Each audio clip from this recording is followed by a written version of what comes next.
Sir, my mother didn't come home last night. The little black boy, only 7 years old, shivered in the snow as he held the hand of the richest man in town.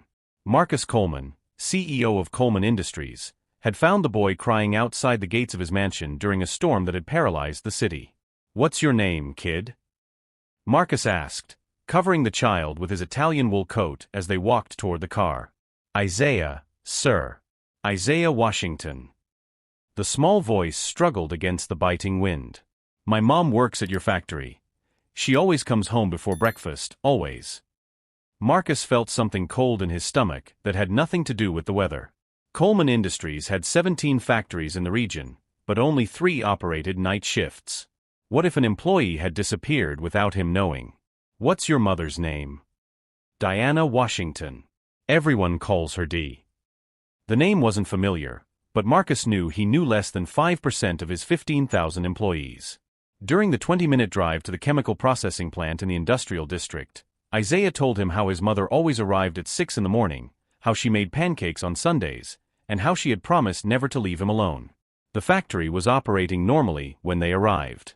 Lights on, constant movement, the acrid smell of chemicals mixed with the steam from melting snow. Marcus didn't usually make unscheduled visits, especially not during the early morning shift. "Mr. Coleman." The night supervisor, a short, nervous man named Peterson, almost tripped when he saw them. "We weren't expecting.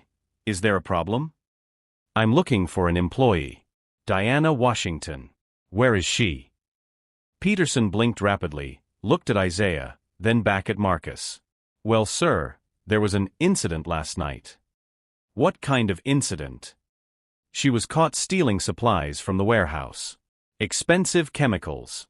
We called security, she resisted arrest and, well, force was necessary to restrain her. She's being held in the security room." Marcus looked at Isaiah, who had begun to cry silently. Something didn't add up. A single mother stealing industrial chemicals? Products that had no resale value to the average person? "I want to see the security footage. Now." Peterson hesitated. "Sir, it's internal protocol. HR is already handling the situation." At that moment, Marcus noticed something in Peterson's eyes.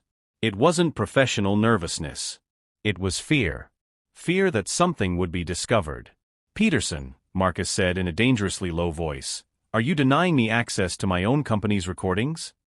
While waiting for access to the security system, Marcus noticed how the other employees avoided looking directly at Isaiah.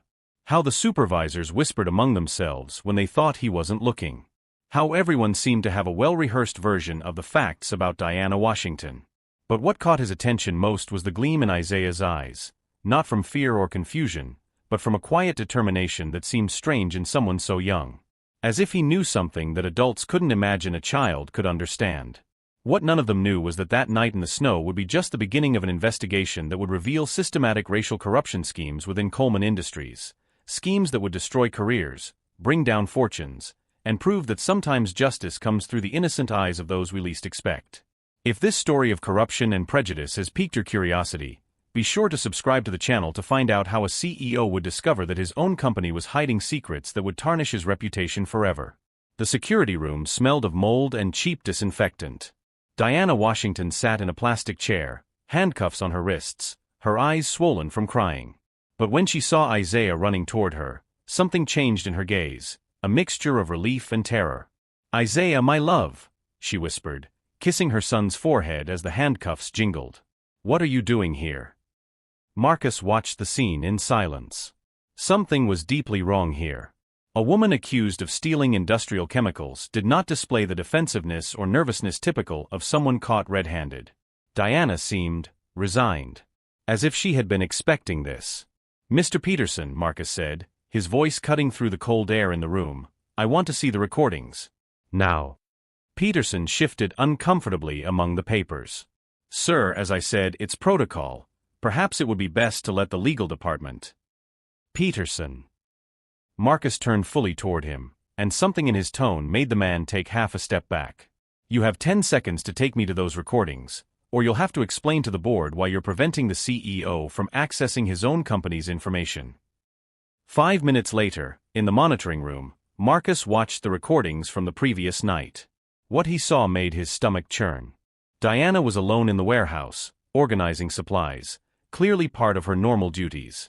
Then Peterson appeared, accompanied by 2 guards. They talked briefly, and Diana shook her head vigorously, pointing to a clipboard. Peterson snatched the clipboard from her hands and signaled to the guards. "Where's the audio?" Marcus asked. "The audio system was having problems in that area," Peterson replied quickly. "Very convenient." Marcus continued watching. Diana was trying to explain something, gesturing toward the boxes around her. Peterson pointed to a specific one that Diana clearly hadn't touched. The guards pushed her against the wall and began searching her belongings. "Interesting," Marcus muttered. "She was working normally and was approached by you. Not the other way around." Peterson was sweating cold now. "Sir, there are details that aren't clear in the recordings." "What details?" "Well, there were previous complaints about Diana. Petty theft, insubordination." "Complaints from whom?" "Several supervisors. It's all documented." Marcus picked up his phone and called HR. "I need Diana Washington's complete file in 5 minutes. Everything. Evaluations, warnings, complaints." He hung up and stared at Peterson. "Let's see what documentation you have." While they waited, Marcus noticed Isaiah watching everything in absolute silence. For a 7-year-old, he showed a disturbing maturity. As if he had seen adults lying before. The file arrived by email. Marcus read aloud, "Diana Washington. 7 years with the company. Consistently above average evaluations. Perfect punctuality. No formal warnings until," he paused, checking the date.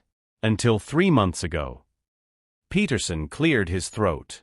"As I said, recent problems. 3 warnings in 3 months, all for insubordination and inappropriate attitude." Marcus looked directly at Peterson. "All signed by you. Curious how a model employee for 7 years suddenly became problematic, just when you were promoted to night supervisor." Marcus's phone vibrated. A message from his assistant, "Mr. Coleman, I checked as requested.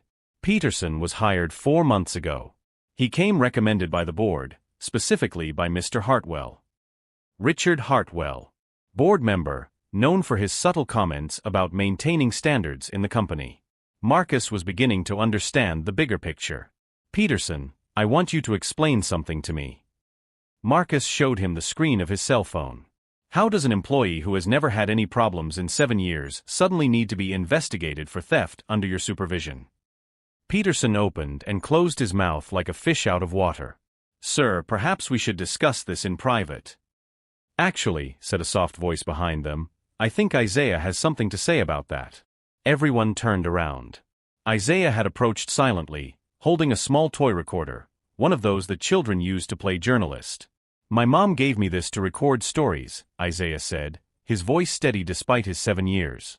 "But last night, when she didn't come back, I came back here looking for her. And I recorded what Mr. Peterson said on the phone."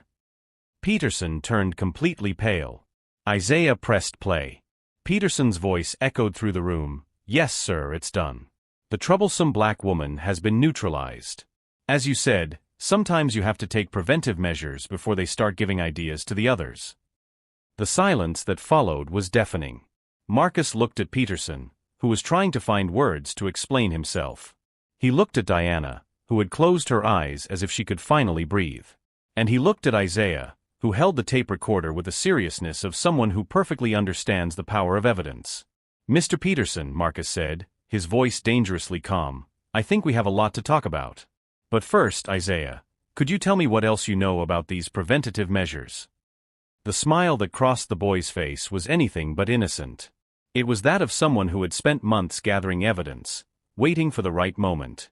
What none of them knew was that that child's tape recorder contained much more than a conversation. Isaiah had documented weeks of secret meetings, specific names of board members, and a systematic plan to eliminate black employees who threatened the company culture. Sometimes justice comes through the most innocent eyes and the sharpest minds. But what Peterson and his superiors didn't yet know was that underestimating a 7-year-old would be the least of the mistakes they would make on that cold night. Over the next 3 weeks, Marcus Coleman would discover that Coleman Industries had become something he never